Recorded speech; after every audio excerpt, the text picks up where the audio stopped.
Hello, I'm Paul Briley, and you're listening to Off the Comma. I'm a human who cares about supporting other humans. On this podcast, we explore all facets of what it means to feel stuck in life. We talk with people just like us who found themselves sitting on a comma and not knowing where to go next. We'll unpack the experience with them, where they've been stuck, what it feels like, what they experienced, and what they learned. My goal is to inspire you by seeing yourself in others. I believe that when we feel more connected and seen, magic can happen. And remember, if you find yourself sitting on a comma in your life, you can also talk to me without a microphone. To explore coaching with me and getting off the comma in your own life, check out my information and book a call with me at offthecomma.com. And I'm also doing something different. I'm curating my own sponsor community, local businesses and professionals who I handpick and who align with our vision here. Be sure to check them out, learn more about them on my website and my YouTube channel. In the meantime, let's get into this week's conversation.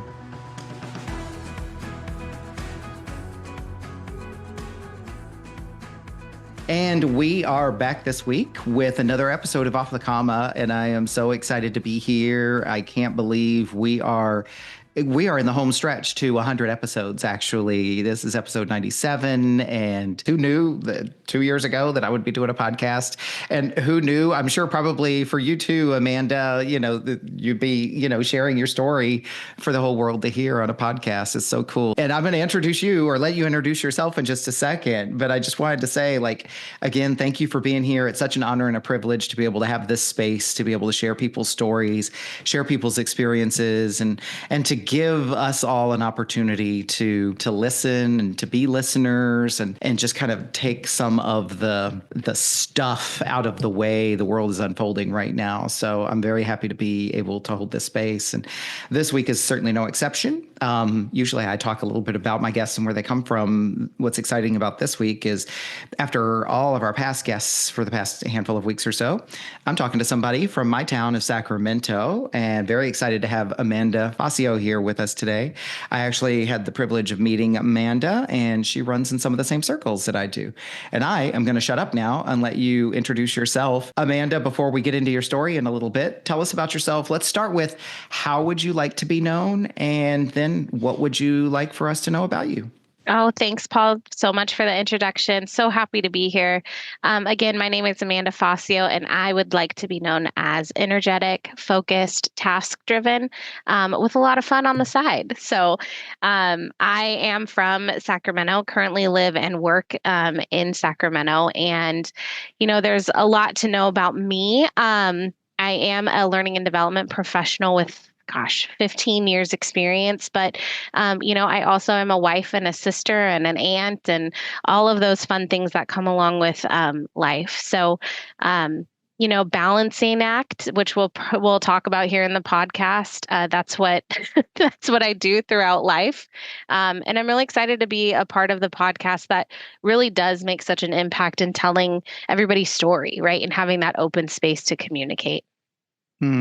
I love that. And I think I believe you're going to have a good time here in telling your story. And I think we're going to have a good conversation. You and I have a similar work history in terms of learning and development and training and so forth. So I'm excited to hear how that unfolds in your story. Amanda, before we get to the 5 questions, though, and get into your story, there's one thing I like to do first with every guest. And as you think ahead to the next, 40 minutes or so, sharing your story with us and talking about your experiences, what is your intention for yourself today? What would you like to accomplish for yourself in the telling of this story?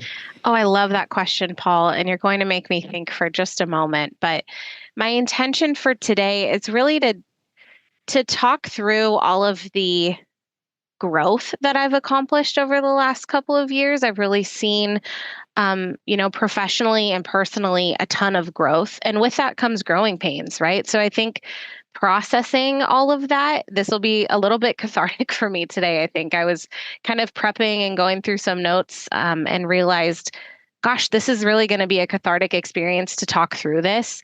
And, maybe have individuals gain a little bit of insight or maybe not feel alone in going through their own growth processes. So that's my intention for today.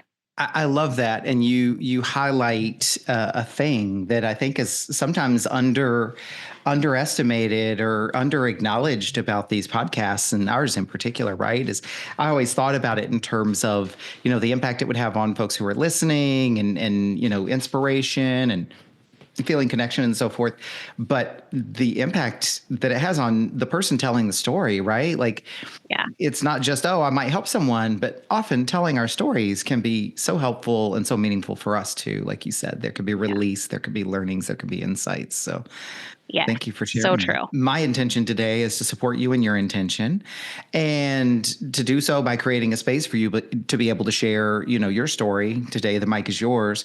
And that in doing so, there will be people out there, like you said, right? There will be people who see a little bit of themselves in you and in your story, and they'll feel a little bit more connected, a little bit less alone. And in the best of cases, somebody will feel inspired and even empowered to go out and do something that they've been wanting to do.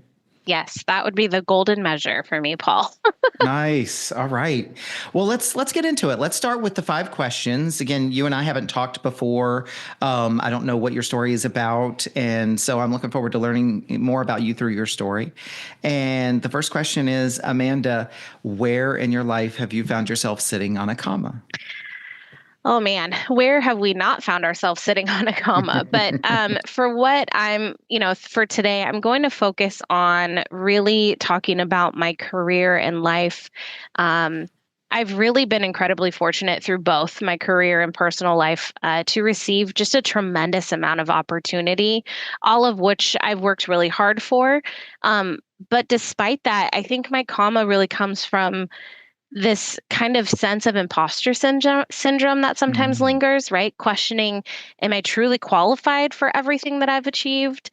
Um, what am I missing? And that kind of overwhelming question of like, is this really my life? Am I really doing this big thing that I'm doing? Right. Um, mm. and at the same time, dealing with mom guilt is a thing. That's a big piece of what I think the comma that I want to talk about today, and that juxtaposition of professional versus personal growth, right? I've got 2 boys and an incredible wife at home. And so while I'm at work, I'm thinking, gosh, did I connect enough with my family last night? Do they feel like I'm there for them? Do they feel supported by me? Um, and looking at that retrospectively is really interesting. So finding that balance between continuing to grow professional, and then also giving my loved ones the time they deserve, is something I work through and kind of try to process every day. I I will acknowledge you for a couple of things, and anytime I jump in and acknowledge or reflect, by all means, correct me where I'm wrong or it doesn't land or it's not entirely accurate. But Yeah. I definitely hear, as you describe this, like I hear not only kind of this conflict of, am I doing enough? Am I being enough? Am I doing the right things? But like there's also very hmm much a sense of pride in both of these things as well. Pride in your family, pride in your profession. Yes, that's so true, Paul. I'm so proud of my family, but I'm also very proud of my career. I've worked really hard to get to where I'm at. But so there is that sense of pride. You're 100% correct.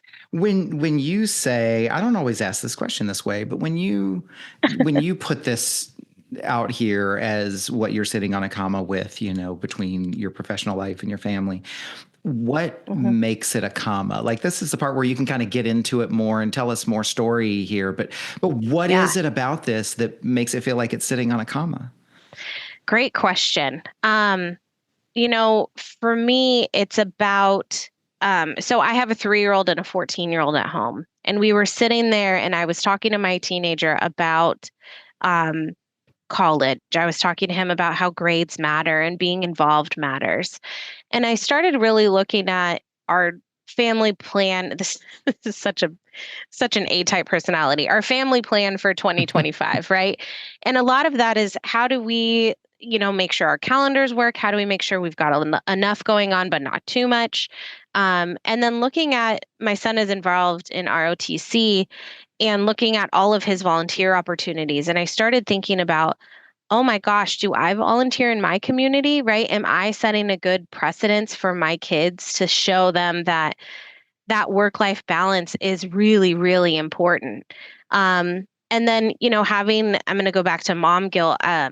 my 3-year-old, it's such a developmental stage. And with social media, you scroll through social media and doom scroll sometimes at night, and you get to the Mm, point where people are posting like, you should be home with your kids more often because it's such a huge developmental stage. And you're thinking, well, I'm at work. How do I be home with my kid? And so it really comes from the experience of learning from other people, right? So I look at how can I parent to be the best parent I can, but how can I also have this other piece of me, my career that I am so proud of, and show my kids that you can have both. And a lot of that is talking through, friends that are parents. There's all kinds of Instagram influencers that are parents, and I haven't seen anybody really show the knack of I have a really big career that I'm really proud of, but I also have a really great family that I'm really proud of. Did that answer your question, Paul? I think so. I mean, and let's dive in a little bit more. What I believe Yeah. I'm hearing is that there seems to be some elements of comparison going on here because Oh, yeah. when you described, I take notes, while we're talking, and when you were talking about particularly, do I do volunteering and do I do this? I wrote in Right. parentheses enough. It seems like the question that Yeah. comes up for you sometimes, based on what little you've shared so far, Mhm. is it enough? Am I enough? Did I do enough? And then I hear this Mhm. element of comparison with what you hear on social media. And it sounds like Yeah. you implied that there were other influences in your daily life that had you questioning things. So I guess what I'm trying to say Mhm. is it sounds to me like you are doing these things. You do have this great pride in your work and your family. And yet there are elements in your life that have you questioning it. Mhm. You hit the nail on the head, Paul. They're absolutely correct. So go where you want to go with this. I guess I'm curious, like, what is it you're questioning? Why are you questioning? Who has you questioning or have, Yeah. has, right? Yeah. I don't know if it's anybody. It's not an external source for sure. It's an Mhm. internal source of um really thinking about this past year of 2024 was a year of a lot of professional growth for me. So I left a company that I had been with for 7 years for a role at a new organization that aligned a lot with my values, with who I am as an individual, but also was a big step in my career and a really exciting one, a really scary, really scary one. Sometimes I think about it. Um, and the last 6 months of integrating into this new organization with new expectations and a higher role really made me think about okay, how do I balance this even more? Right. I'm now going into an office, which I actually, it's hybrid. So I'm actually really enjoying it. It's a great way to get some days in the office and some days at home. But it was really about okay, I've taken this huge leap in my career. How can I continue to sustain that family that I am so proud of and so close with this new career that it is a little bit more demanding. It is on site. I'm not at home. I can't take breaks, whenever I want to, essentially. Because being remote at my last job, I could basically, if somebody came over really quick, they could say hi for 5 minutes and then leave. So it's just a different dynamic. And so over the past 6 months, it's really been a deeper sense of reflection for me. Through all aspects of my life, right? My career, my values, and what truly matters. Because I don't have time every day to do everything that I want. Mhm. So, how do I prioritize that? Um, so there's that one piece of me that's questioning, am I truly living up to these opportunities that I've been given and really worked so hard for? But, it's also made me step back and think, success isn't really just about professional milestones, right? It's about finding that balance and being really present in the moments that really matter. And so I think for me, getting off the comma and working through my comma is really just about that transition period and understanding no, you do deserve and can really have the best of both worlds through a lot of reflection and just prioritization.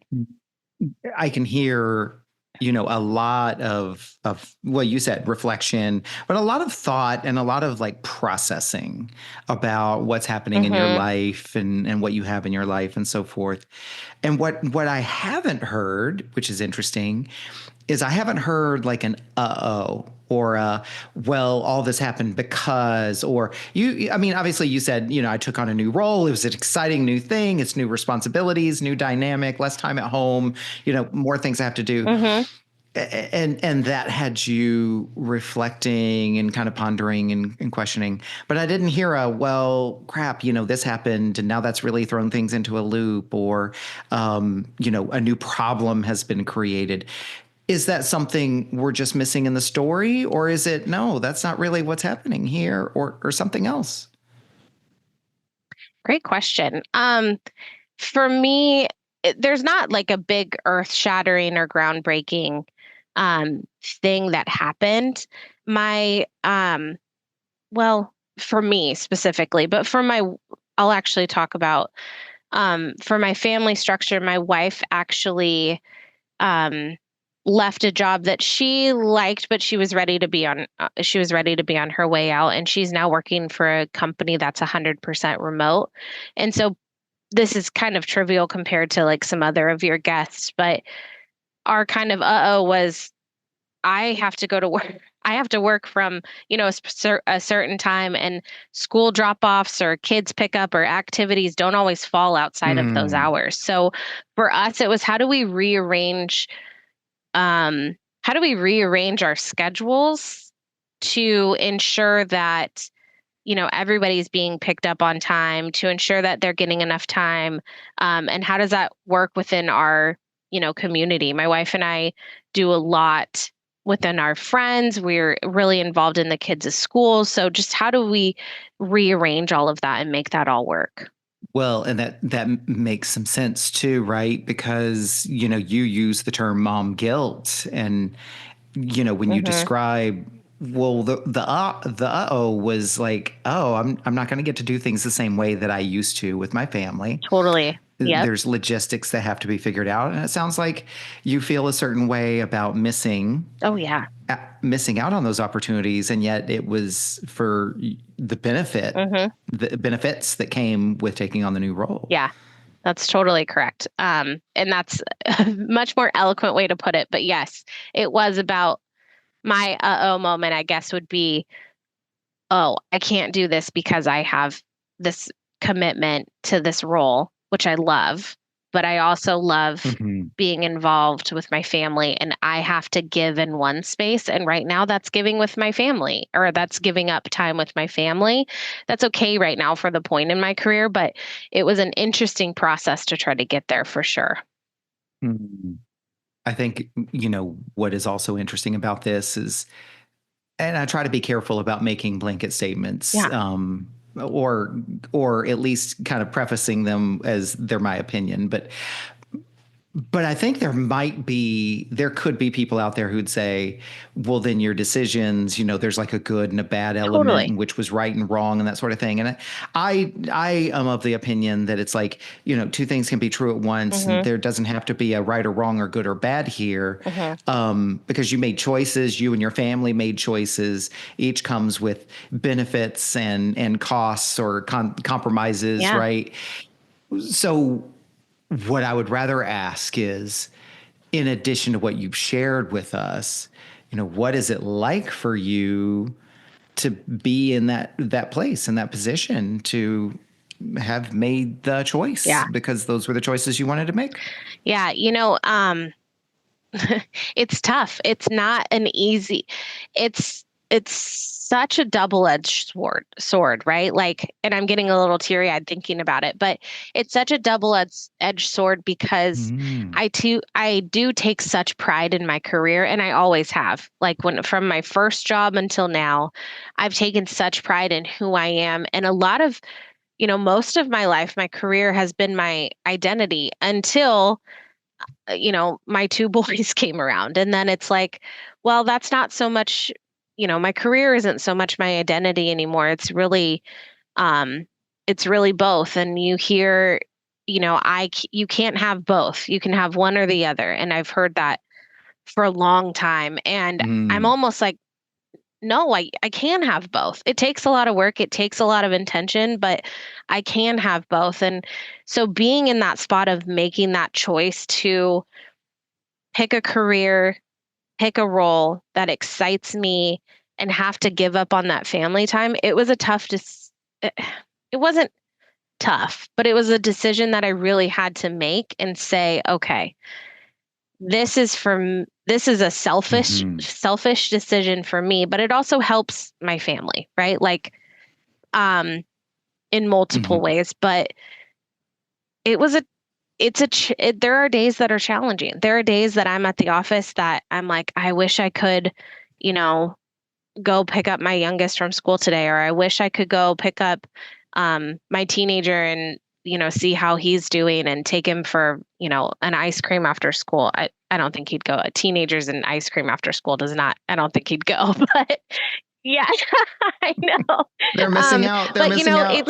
or like, it's an interesting position to be in because on one side of the fence, I'm extremely proud of myself. I'm extremely proud of what I'm doing and producing, and um, I'm thriving in it and I'm invigorated by it. But there is that family potential that can be really tough, right? It's that I, I go Hmm. home and my kids, we have dinner and then we have some quality time and then it's bedtime. So it's an interesting and kind of tough role to be in. Some days are harder than others for sure.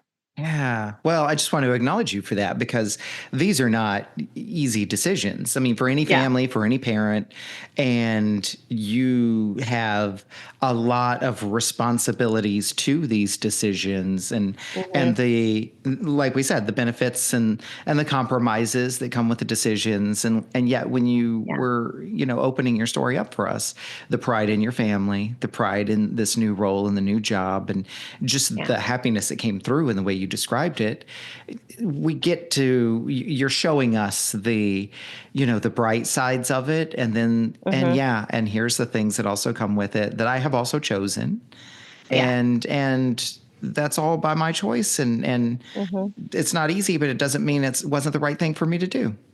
Yeah, totally. I Mm. love how you put that. And it's so true, right? It's not easy, but it was the right thing to do. Mm. Let me I love that. let me ask the second question. You may have Yes. already kind of answered this to a degree, but and you can go back and forth into your storytelling as well. But the second question is, when you look back at this comma that you were sitting on, are sitting on, what did Hmm. it create for you? What has it created for you? It's created a really interesting reflection period, I guess you could say, right? It's created a little bit of clarity when it comes to what I want out of a career and how to balance that with my personal life. So for me, it's created um, a lot of insight that I'm really adaptable and resilient, right? I don't always give myself a lot of credit for being that, but I am. Um, and it's created a space for me to be okay with saying, gosh, today's just a harder day than I normally have, right? Or giving myself a little bit of leeway and Hmm. feeling like I don't have to be on all the time. I don't have to have it all figured out, right? We can go day by day. I started the podcast with saying we were planning for 2025 for our family.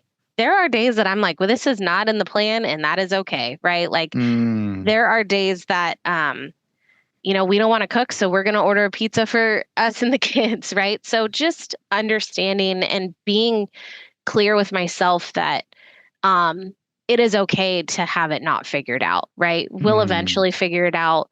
It's okay to be safe within my own mental state and say, just take a breath. It's all going to work out. And it almost seems like I've heard this described. I've described this before to folks and to clients and so forth. But it's like, let me walk into the difficult thing and see what happens, see what it Yeah. creates. Right? Like that's what I Mm-hmm. think I'm hearing you Yep. describe is like. Yep. I had this, I had that. Now I can have this. Now I can have that. It comes with costs, and like, let's see what it does for me, to me, Yes. with me. Yes. So true. Let me ask the third question then. And again, we can kind of go back and forth. The third question is, what have you learned about yourself as a result of sitting on this comma? Great question. So, in pushing through those moments of self-doubt or imposter syndrome, or feeling like I wasn't measuring up either in professional or personal um, growth times, right? I've also discovered that um, my sense of fulfillment isn't just tied to my professional life and my professional success. It's really about creating that holistic life that aligns with my values. And in these past few months, in closing out 2024 and doing a lot of that reflection, I've been much more intentional with my time and energy, and who I'm spending the time and energy with, right? Outside of my professional life, who really fills my bucket versus depletes my bucket, right? Who do I really connect Mm. with and really fulfills me in a sense of, you know, I can go have a glass of wine with my good friend and we laugh and have a good conversation for an hour.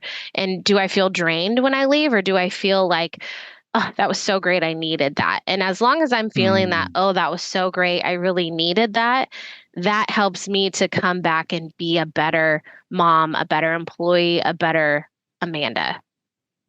Okay, so here's what I'm curious about. First of all, just acknowledging like the fact that you are listening.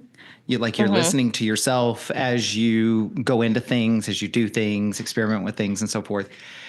I guess what I'm really curious about is as you described what you just did, this being more intentional, choosing who you spend time with, what is different now in this current situation circumstance, right? Yeah. We're having the new Yeah. job, the more responsibilities, less time at home. What's different Yeah. about all that now than it was before?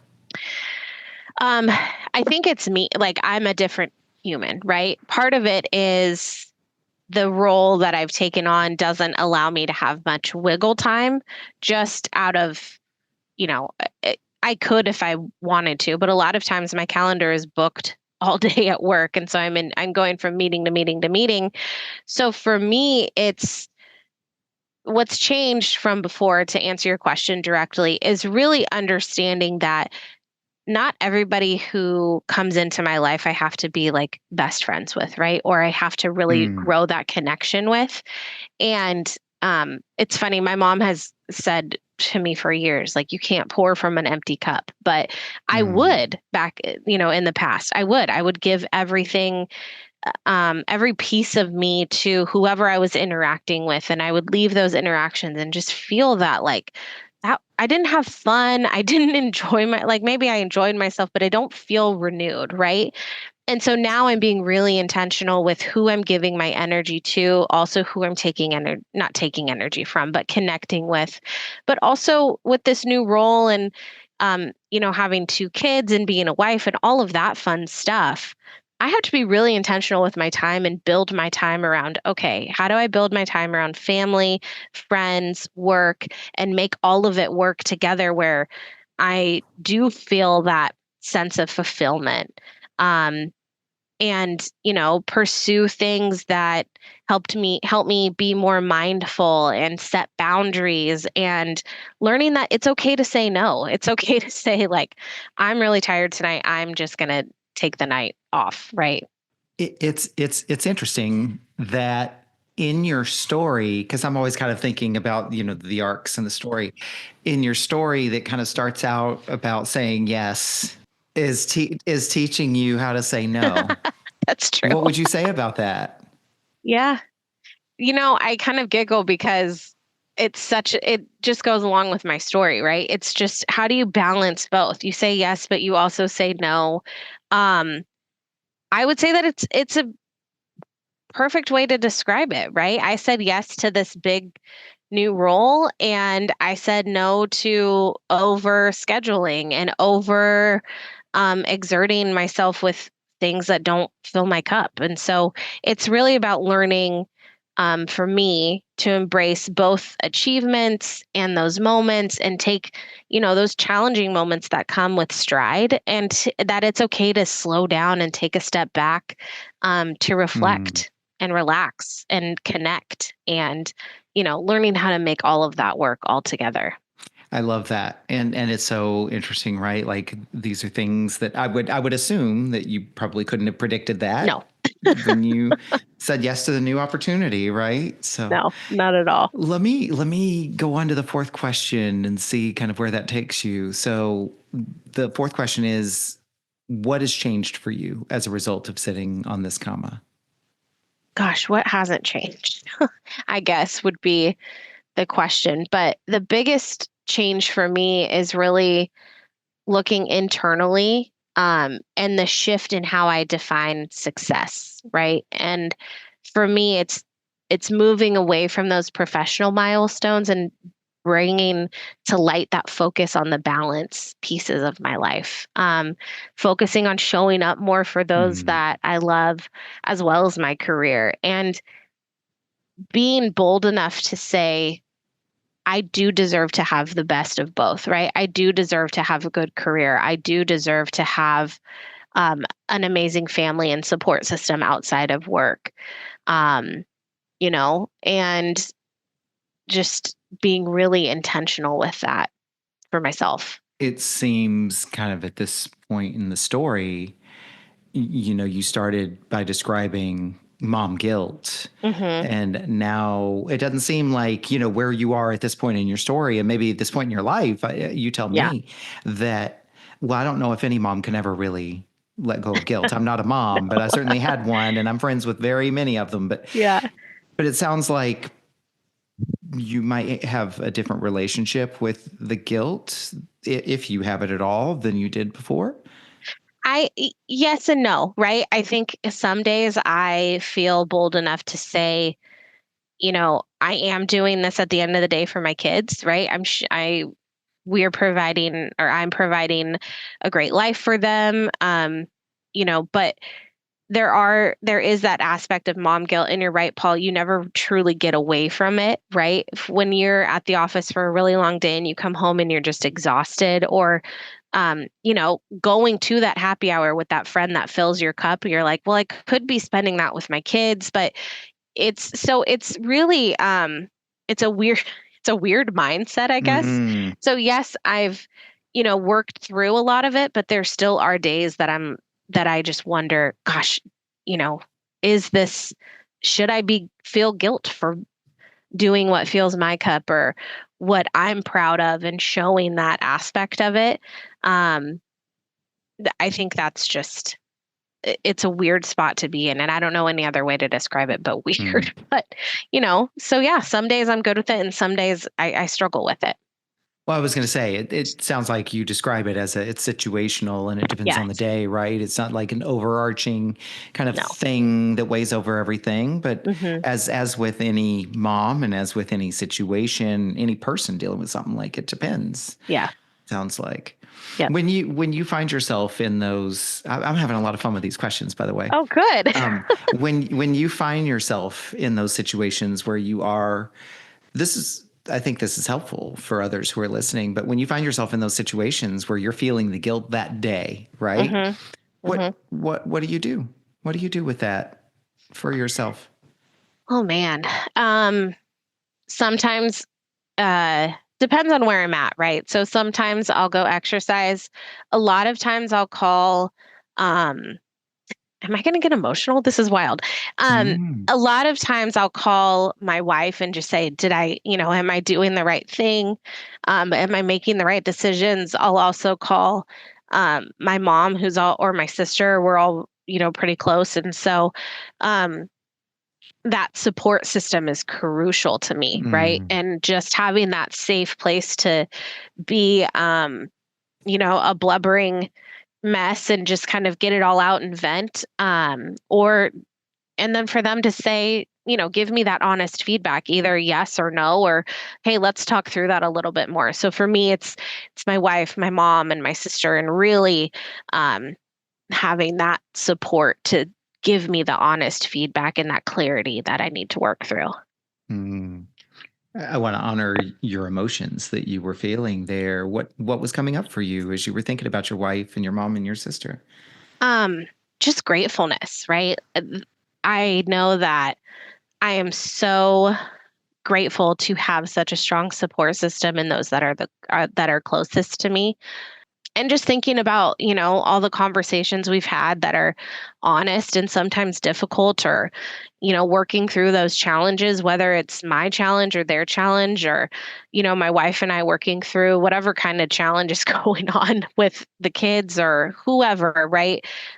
It's my emotion is really coming from a place of being extremely grateful for those around me. I can see that. And it continues to reinforce how important family is for you. Yes. Yeah. Yeah. Well, and it seems to also support, like you said, like your support systems. And it sounds like none of these Hmm. decisions were made, rashly or impulsively. No. The folks you reach out to on the back end are probably the Yeah. people you reach out to on the front end, right? Yes. Yep. Ah, Definitely. Yeah. nice. The fifth question, Amanda, is what does getting off the comma look like to you?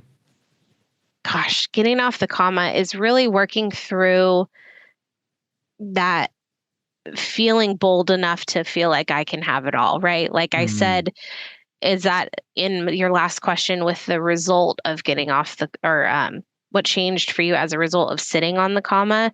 I think it's also a result of what does that look like for me, right? It's about mm, looking at like I do deserve everything that I've worked for and I work hard for it, right? And I can have both and I can make the best of both worlds and not without support. But feeling like I can accept the good that comes to me, and then I can continue to put the good out in the world. You've mentioned a couple of times, you've used this phrase, I do deserve and I can have. Yeah. It seems like that's also part of it is the self reassurance, Hmm. self reminders. What more would you say about that? Yeah, absolutely. Um, a lot of it is, I feel like when I reflect on these things and that I do deserve the things I've worked for, I think about all of the things that I've done in the past that have added up to this. And I've made good choices. I've worked the long hours, I've worked and gone to school and I got my master's and I've done all of the right things. I think where it's coming from is, do I know it all? And the answer is no, I don't know it all. I don't, there's a lot for me to learn. But sitting with Mm. that, um, in my Clifton strengths, competition is my number one, which is kind of an interesting fact.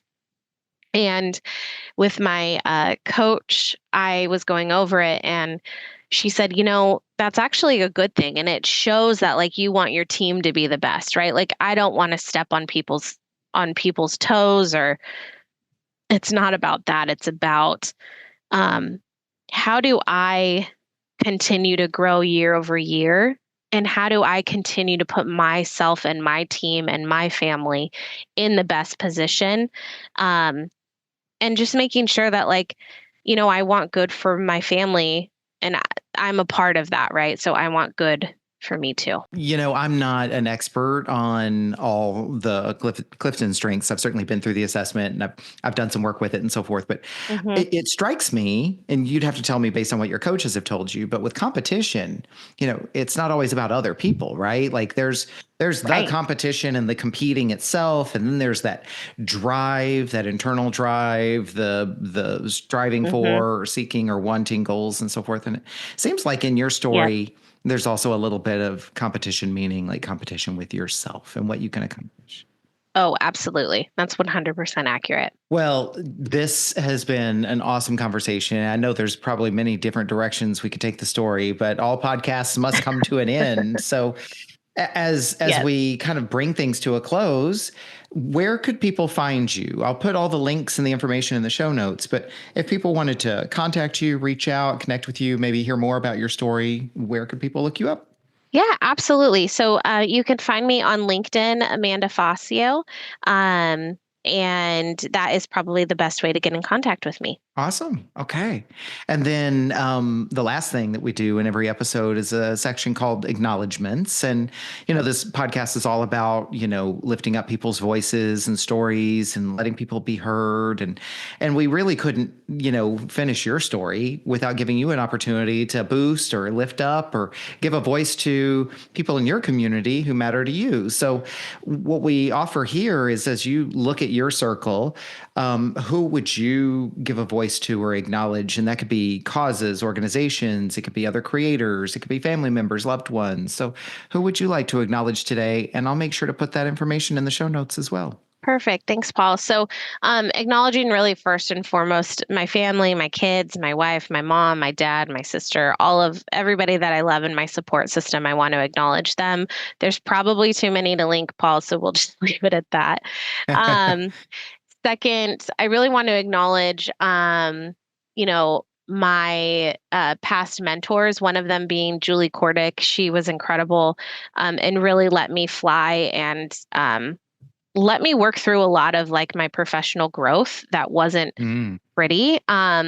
She helped me through that. So she was my coach, my mentor, and then is now, one of my very good friends. Erin Lebex. I was on her YouTube channel talking about communication. I do want to call her out because she really, I thought about writing blogs. I thought about doing all kinds of stuff.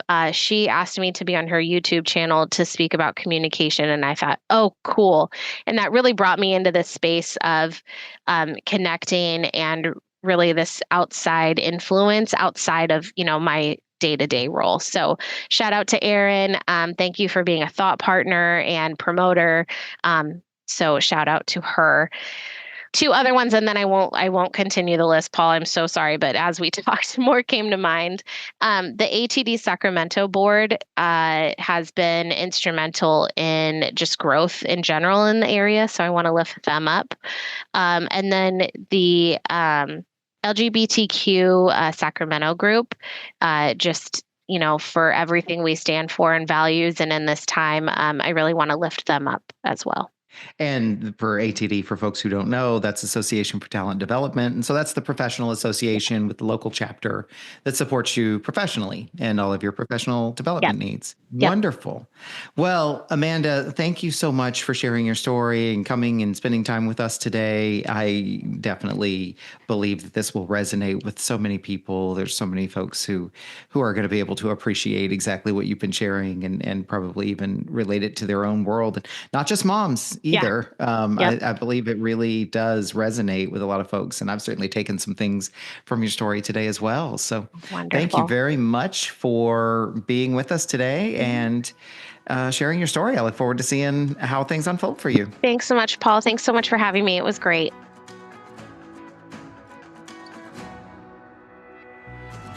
What an honor it is for me to witness these powerful stories. I hope you feel the same way too. Think about what you learned from this conversation. What stood out for you? What challenged you? What inspired you? And I encourage you to write it down in some form of journaling and reflection. Surprises can reveal themselves to you when you do this. And if you were moved by today's conversation, pass it along to someone you care about. Let's spread the word. Let's continue to build connection. And if you do discover something you'd like to unpack further, book a call with me and let's talk about it. My links are in the show notes.